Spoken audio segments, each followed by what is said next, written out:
Alisher Usmonov 350 million dollarlik shaxsiy samolyoti borligini bilardim-u, lekin uydan turib samolyot uchishini ko'rib o'tiradigan Navastro'kani endi ko'rishim. Bu joy o'zimizning Yakkasaroyda aeroport oldida joylashgan. Xullas, narx puliga arziydigan xonadonga sayohat qilamiz. Faqat video ko'rishdan oldin yurakchani qizartirib qo'yish esdan chiqmasin. Xo'p, bu joyimiz necha xonadan iborat? 3 xona. Qani birinchi xonadan ko'rsatamiz. Bu qurilish xo'shkasi ekan. Vau.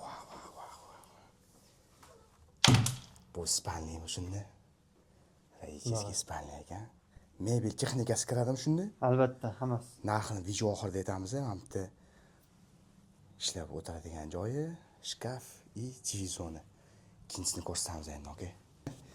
Aniq mebel texnikasi uy narxiga kiradi. Remontlariga alohida e'tibor berasizlar, boshqacha ekan-a. Gap bo'lishi mumkin emas.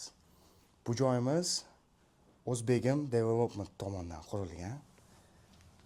Necha qavatli domni nechinchi etajda turibmiz, okey? 14 14. Bu yerda dast qiladigan joylari ham bor ekan-da, bolalar uchun, a? Shunaqa. Gap yo'q. Endi asosiy xonaga o'tamiz endi, okey? Qani. Eshik ranglari, shkoflarning ranglariga alohida e'tibor berasizlar. Haqiqatan premium segmentda bo'lib turgan. Bu kirush shkopi va asosiy xonasi esa bu mehmonxona ekan-da. Gap bo'lishi mumkin emas. Barni stoykalariga alohida e'tibor berasizlar, boshqacha ekan-a. Mana bu yerda ayollarimiz sevadigan oshxona. Charchaganingizni mana bu yerda panoramli oynasiga qarab, xotir chiqarsangiz bo'ladi. Bu uyimiz 120 kvadrat. Mehmon kelib qolsa ham zerikmaydigan joy. Nimaga ham?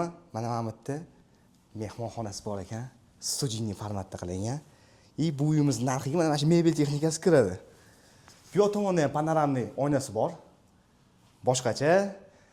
Xullas, 1 kvadraturasi 2100 dollardan oxirida общий narxini ham aytaman. Lekin sanoqchiligiga maza qildim. Mana qaranglar.